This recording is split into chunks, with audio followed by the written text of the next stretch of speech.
at home or in their communities.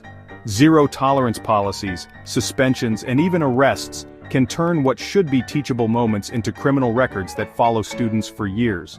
Research shows that schools with more security don't actually get safer. Instead, they just report more students to police, increasing the likelihood of legal trouble for minor infractions.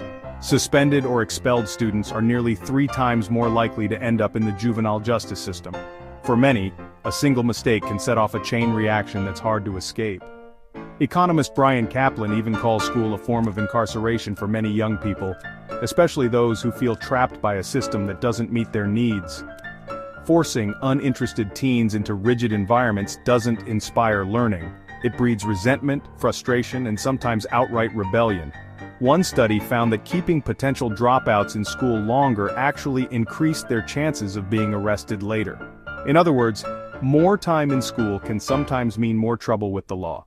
Our efforts to keep kids in school, no matter what, may be backfiring, pushing some students further away from success and closer to the criminal justice system.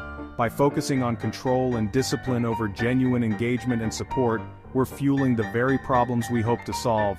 The more we tighten our grip, the more students slip through the cracks. The pipeline exists and we built it.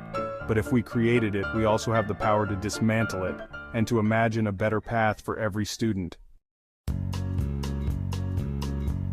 Let's follow the money. Over $800 billion a year spent on K-12 schools in the US.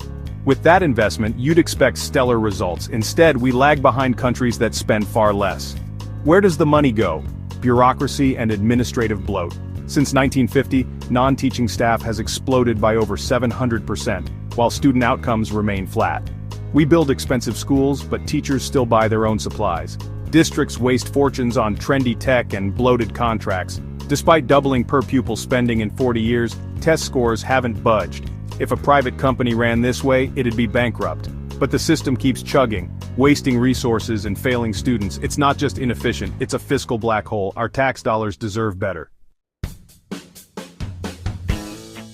Let's be honest, school is often just state-sponsored babysitting. Our economy depends on kids being parked in schools so parents can work. The school day isn't designed for learning, it's designed for crowd control. Bells, short periods, and busy work keep kids managed, not engaged.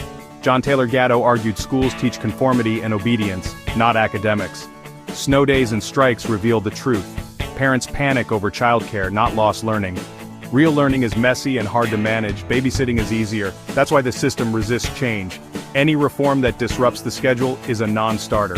We're stuck with a model that serves the economy, not kids' needs. In